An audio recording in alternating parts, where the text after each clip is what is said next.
Bismillahirrahmanirrahim. Assalamu alaikum dear students. Today we are going to learn reading and translation of chapter number 7 Earth and its resources and book page number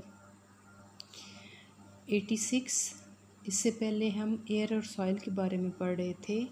आज का जो हमारा topic है वो है forest.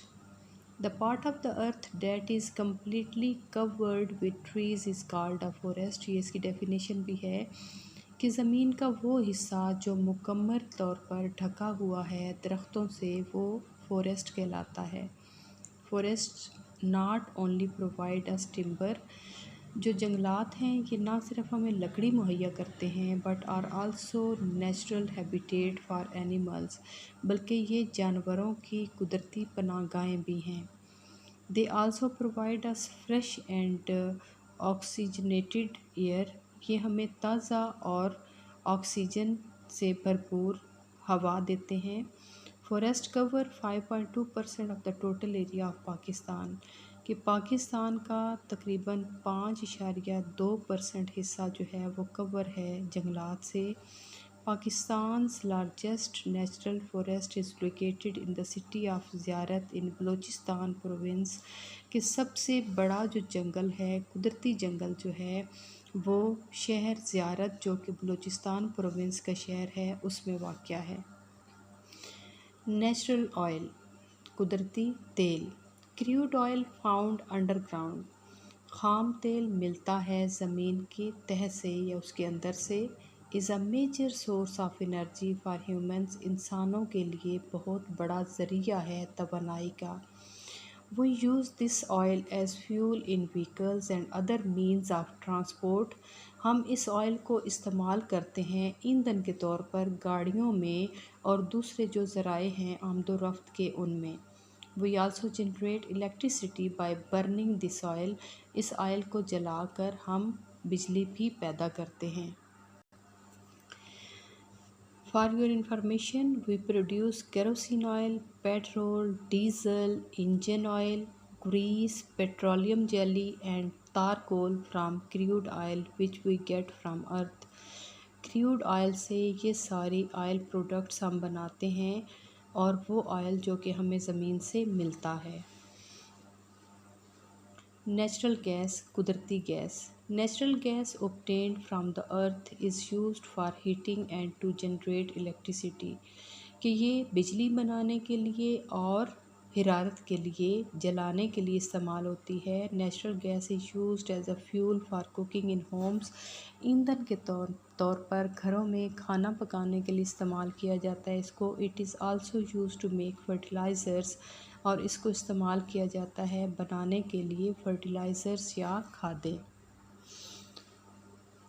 The second largest mine of natural salt in the world is located at Khuda, पिंड दादन खान इन पाकिस्तान, के दूसरी बड़ी नमक की कान जो है दुनिया की वो वाक़या है ख्यूड़ा में, पिंड दादन खान जो कि पाकिस्तान का इलाका है उसमें।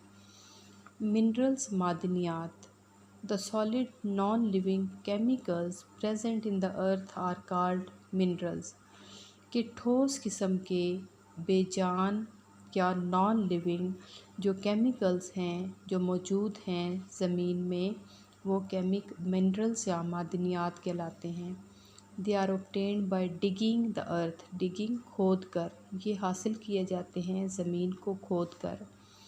गोल्ड, सोना, सिल्वर, चांदी, कॉपर, तांबा, आयरन, लोहा एंड साल्ट और नमक एक्सेट्रा आर मिनरल्स, ये सारी क्या हैं मादनियात हैं।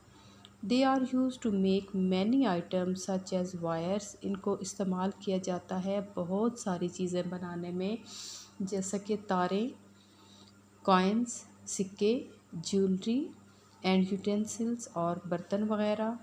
Mineral coal is also an important natural resource that is used as a fuel, और मिनरल कोल जो है कोयला जो है मादनियाती वो बहुत ज़्यादा अहम एक कुदरती जो है वो रिसोर्स है that is used as a fuel, जो कि ईंधन के तौर पर इस्तेमाल किया जाता है। Fossils, Have you ever noticed that even you walk on soil, your footprints are imprinted on it? क्या आपने कभी नोटिस किया कि जब आप मिट्टी पर चल रहे होते हैं तो आपके कदमों के जो निशान होते हैं, पैरों के जो निशान होते हैं, वो उस पे आ जाते हैं, इम्प्रिंट हो जाते हैं। Can these marks be preserved forever? क्या इन मार्क्स या निशानात को हमेशा के लिए महफूज किया जा सकता है? Let us now this through an activity.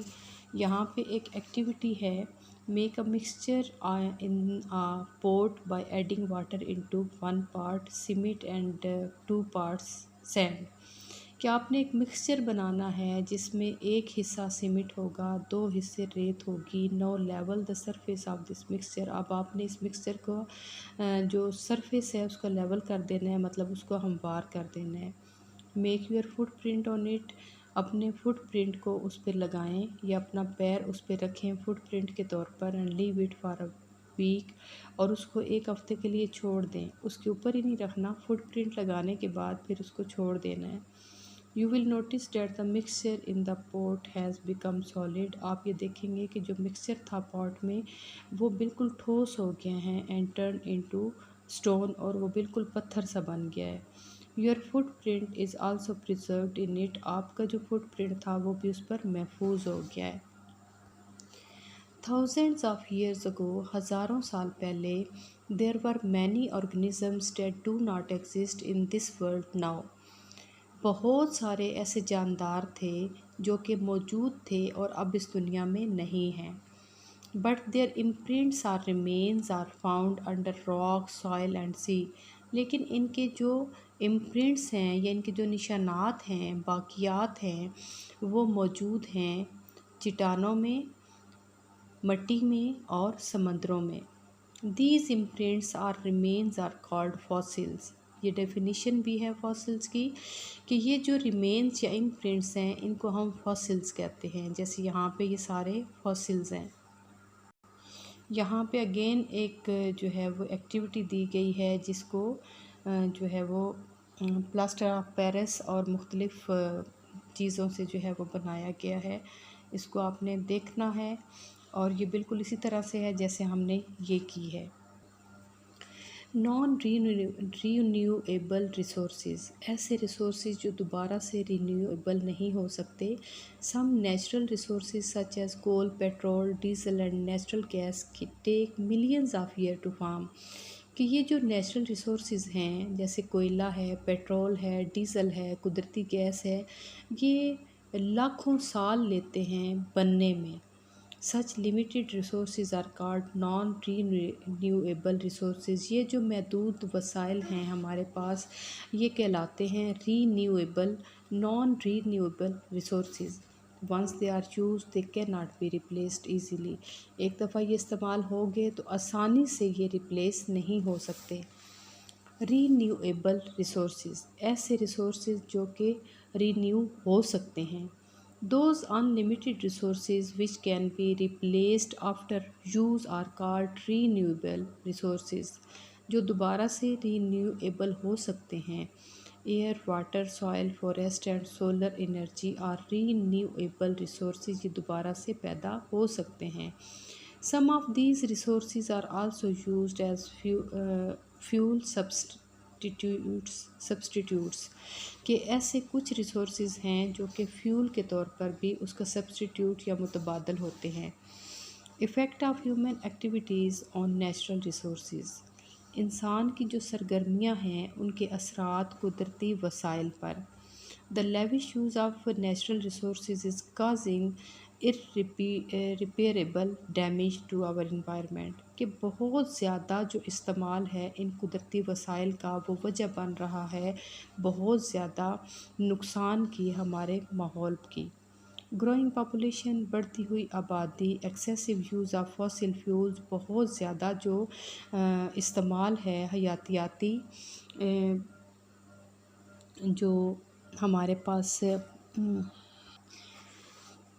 ईंधन का, एंड डिफोरेस्टेशन और दरख्तों को काटना are rapidly reducing land resources, बहुत तेज़ी से रिड्यूस कर रहा है, कम कर रहा है जो ज़मीन के वसाइल हैं उनको। ड्यू टू इट, इसकी वजह से humans are facing problem such as climatic change, इंसान जो है वो मसाइल से दो चार है, जैसे कि आबो हवा में तब्दीली, पोल्यूशन, आलूदगी and lack of clean drinking water, और साफ़ पीने के पानी की कमी।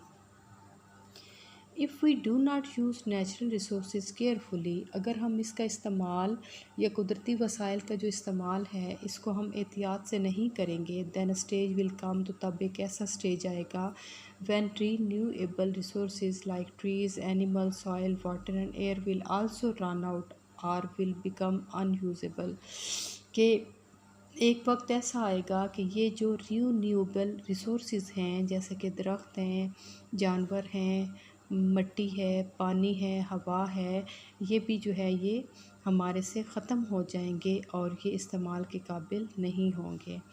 That is why the careful use of natural resources and their preservation is very essential। तो इसलिए ये ज़रूरी है कि एक तो हम केयरफुल इसका यूज़ करें और दूसरा इसकी हिफाजत जो है वो बहुत ज़्यादा ज़रूरी है। कंज़र्वेशन ऑफ नेचुरल रिसोर्सेज, कि उसको हम किस तरह से कंज़र्व कर सकते हैं, सेव कर सकते हैं। All living bodies depend on natural resources to survive, तमाम जो जानदार चीज़ें हैं वो इन्हिसार करती हैं कुदरती वसाइल पर ज़िंदा रहने के लिए। No matter where we live, whether we live in city और विलेज, इससे कोई फ़र्क नहीं पड़ता कि हम रहते हैं शहर में या गांव में। We need air to breathe, हमें हवा की ज़रूरत है सांस लेने के लिए, क्लीन वाटर टू ड्रिंक, साफ़ पानी पीने के लिए, एंड फूड टू ईट, और खुराक खाने के लिए। Nature provides us all these things, कुदरत हमें ये सारी चीज़ें दस्तयाब करती है। Everyone can contribute to the conservation of the natural resources, अब हम में से हर एक जो है उसको कंट्रीब्यूट करना चाहिए, अपना हिस्सा डालना चाहिए इनको बचाने के लिए। वी शुड, हमें क्या करना चाहिए, plant trees on large scale, बड़े पैमाने पर दरख्त लगाने चाहिए। Trees not only provide oxygen but are also natural habitat for many animals, ये ना सिर्फ हमें ऑक्सीजन मुहैया करते हैं बल्कि बहुत सारे जानवर जो हैं उनकी कुदरती पनाहगाह है। Recycle paper, plastic, glass and other materials instead of throwing them away, कि रिसाइकल करें, दोबारा से इस्तेमाल करें चीज़ों को, जैसे पेपर है, प्लास्टिक, गिलास और दूसरे मटेरियल हैं, बजाय इसके कि आप उनको फेंक दें। Recycling saves natural resources by reusing such item, जब हम रिसाइकल करेंगे किसी चीज़ को तो वो दोबारा से इस्तेमाल होगी और इस तरह से नेचुरल रिसोर्सेज जो हैं वो सेव होंगे। Use renewable resources such as wind, water and solar energy to generate electricity, renewable resources जो हैं उनको इस्तेमाल करते हुए, जैसे हवा है, पानी है, सूरज की जो तवानाई है, हमें बिजली जनरेट करनी चाहिए। Protect air, water and land from pollution, हमें हवा को, पानी को, ज़मीन को आलूदगी से बचाना चाहिए। Use water and electricity carefully, हमें पानी और बिजली का एहतियात के साथ इस्तेमाल करना चाहिए।